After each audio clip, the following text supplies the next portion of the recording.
Hey there, Legal Tea listeners. This is your host, Jenny Roselle. We're back to Estate Planning of the Rich and Famous, where we chat about celebrities and their estate plans. Today's episode is on Marilyn Monroe, a name most people sure will recognize. According to Marilyn Monroe's Wikipedia page, she is described as, quote, an American actress, model, and singer. She was famous for playing comedic blonde bombshell characters, and she became one of the most popular sex symbols of the 1950s and early 1960s, and was emblematic of the era's sexual revolution, end quote. As we always do on these type of episodes, let's talk a little bit about Marilyn personally first, before we dive into her estate plan and what happened estate-wise following her passing. Well, first, a little fun fact. Did you know that Marilyn Monroe was not her real name? Well, maybe did, maybe didn't, but her real name was Norma Jean. Marilyn as a Norma Jean Mortensen. Jean was not her last name. Norma Jean Mortensen. Marilyn, as a child and even through her teenage years, had quite the bumpy life and upbringing.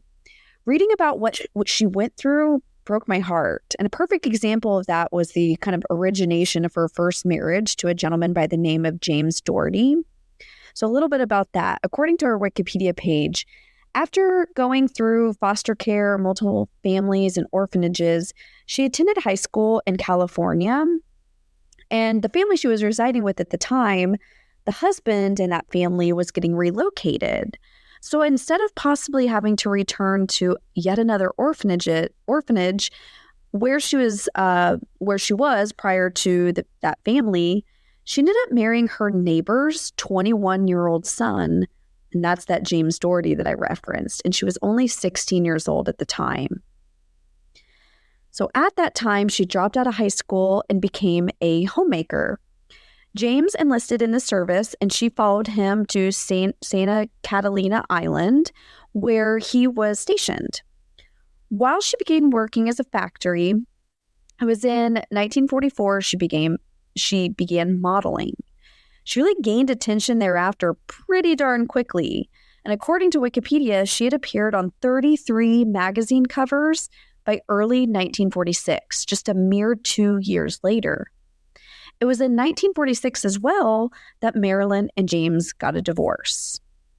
Shortly after her modeling kind of continued to gain more and more attention, she also started to dip her toes into acting. Just like her modeling career, that took off as well. While there were some issues that we won't get into for time purposes, there were some issues with 20th Century Fox. And she wanted to shift the negative light of those issues to more positive light. And this is when she and Joe DiMaggio got married. Though the marriage was very short-lived and the two got divorced in 1955. Before the divorce was finalized, she had been dating a gentleman by the name of Arthur Miller, who was a well-known playwright. They ended up getting married in 1956. Marilyn and Arthur decided to have children. However, they had trouble and sadly experienced miscarriages. They had never ended up having any children. And sadly, this wore on Marilyn, and she was hospitalized due to a barbiturate drug overdose. Again, Marilyn and her spouse had issues that were often amplified due to Marilyn's drug addiction, and she and Arthur eventually got a divorce in 1961. In the fall of the next year, 1962, Marilyn's housekeeper was staying overnight and in the middle of the night noticed Marilyn's bedroom light still on. After making a call to her psychiatrist and police, Marilyn was found dead in her bed on August 4th, 1962. She was only 36 years old at the time. According to the toxicology report, she passed away due to acute drug poisoning. The deputy coroner, after taking in all the facts, stated it was a probable suicide. After her death, a last will and testament was located, so yay. At least we're starting with some good news on this front. Well, it's not really good news, but at least we have an estate plan. According to an article on Liveabout, Marilyn's will, since she only had a will, was filed for probate in New York a handful of days after her passing. Nearly immediately after the will was filed to probate, one of Marilyn's business managers contested the will, but it was officially determined to be a valid will and admitted to probate in October 1962. So that's just a couple months after she passed away. So it sounds like it took a couple months to kind of shoo away that business manager, and beyond that, it was at that point that the will's provisions were made public record. So Marilyn's will left her estate like this. Marilyn's half-sister, Bernice, was to receive $10,000. Marilyn's personal secretary, May, was to receive $10,000. Marilyn's friends, Norma and Hedda, were to each receive $5,000. Marilyn's mother, Gladys, was to receive $100,000 to be held in trust, and specifically, the trust was to distribute $5,000 per year to her mother. Marilyn's personal belongings were to go to her friend and acting coach, Lee Strasberg. All remaining assets were to be divided between her personal secretary, May, her mother's psychiatrist to be used by her for the furtherance of the work of such psychiatric institutions or groups as she shall elect, that's what her will said, and her friend and acting coach, Lee. Lee was to get the heavy majority of the remaining assets, coming in at 75% going to him. So it wasn't an equal divide. Lee got most of it. That sounds all fine and dandy, right? Well, I'm sure you legal tea listeners know better than that, because usually these episodes aren't this quick. Well, according to a blog by Roulette Law Firm, a law firm in Minnesota and Florida, shortly after Marilyn passed away, Lee Strasberg passed away. But because he technically survived Marilyn when at her death, his estate still got what he was to get from Marilyn's estate. And here's the kicker. Lee's estate went to his third wife, Anna Strasberg, who Marilyn never even met. Anna, when she received what Lee got from Marilyn's estate, proceeded to essentially capitalize on things. So, for example, according to a law firm's blog, Anna licensed Marilyn's, quote, likeness and products to hundreds of companies, including Mercedes-Benz, Coca-Cola, and others, earning millions, end quote. The blog further shares that many of Marilyn's personal belongings were auctioned off, including the dress that she famously wore when she sang "Happy Birthday, Mr. President" to President Kennedy. That was won at that silent auction for $1 million. Also, according to Trust Counsel, Anna auctioned off Marilyn's baby grand piano, which she had received from her mother. That was won at the silent auction by Mariah Carey, the singer, for $600,000. All of this to be said, to have earned lots and lots of millions of dollars for Anna, Anna, the lady that Marilyn never met. Though I hate to be like this, but Marilyn can only blame herself. Her plan did not account for this happening, but it sure could have. And more on that in just a second. As you probably are piecing together, Marilyn's estate had a lot of moving parts.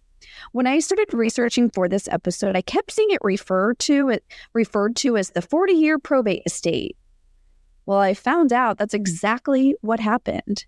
Marilyn's estate was open from 1962, the year that Marilyn passed away, until 2001. 2001 is when the New York Probate Court determined that the estate was officially done and settled. Before we dive into what Marilyn could have done to avoid what happened, specifically with the whole Lee and Anna Strasberg, one last quick thing to chat about: taxes. So like we've seen happen in so many celebrities, in these celebrity estate planning episodes, a dispute arose between Marilyn's estate and the IRS. According to accountingweb.com, the estate claimed that Marilyn's estate's domicile, which is the place or the state where the person resided, was New York. However, in the middle of the estate proceeding, New York passed some tax laws that caused her estate representative to say, you know what, let's make California our domicile so we can pay less tax. That's fine, except from the beginning, they claimed New York was the domicile. You can't just up and switch it like that. Otherwise, everyone would do that, right? So the dispute between the estate and the IRS ended up going through the court, and the district court judge, whose name is Kim McLean Wardlaw, ultimately sided with the IRS. She said, in much more legalese, nope, your domicile is New York, it's not California. Hilariously, in some of her final remarks, Judge Wardlaw said, with a figurative nod to Marilyn's often quoted saying, quote, if you're going to be two-faced, at least make one of them pretty. That's a mic drop moment. I'm sure Judge Wardlaw was thinking, come the heck on. You can't just flip and flop between states to your benefit tax-wise. That just isn't how it works. So what can we learn from Marilyn's estate? Well, among a few other things, there is a way to control inheritances for beneficiaries. Believe it or not, it is possible. It often is accomplished by utilizing a trust, and specifically the beneficiary themselves inherit a trust.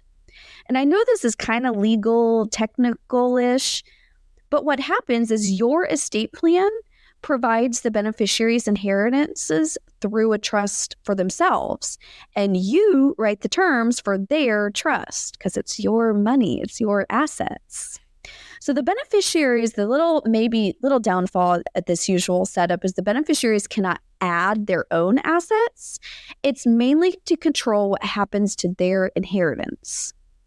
So had Marilyn did something like this, this would have allowed her to dictate, okay, well, if Lee passes away, then this is what happens, for my whatever was left over that Lee got. If you want to do something like this, an experienced estate planner can help. And no shame on what I'm about to say, but any old attorney that doesn't regularly practice estate planning, they may not be able to do this. And I truly mean no disrespect to, like my general practitioner attorney friends, but there's estate planning. But when you want to do something like this, it's kind of like estate planning 2.0. I was recently having a conversation with a client last week about how so many attorneys can kind of throw documents together for you. And will they be good documents? They may be enough, sufficient, but good, like, doing this kind of planning, that's iffy, right? Will every attorney take the time to discuss how assets play together with the documents? And will every attorney help you come up with creative options like this to control inheritances for your beneficiaries? Will every attorney counsel you while preparing these kind of very important documents? The answer is no. Alrighty, let's wrap this episode up and shift to a sneak peek of next week. Next week, we're back to a cautionary tale episode where we talk about real-life clients, real-life cases that I or my office have worked on, or maybe they're just generally good things to know and be aware of so that you do not slip up and turn into a cautionary tale one day. I haven't quite decided what I'm going to do for next episode, so bear with me, but just know that next week is a cautionary tale topic. So tune in next week, and until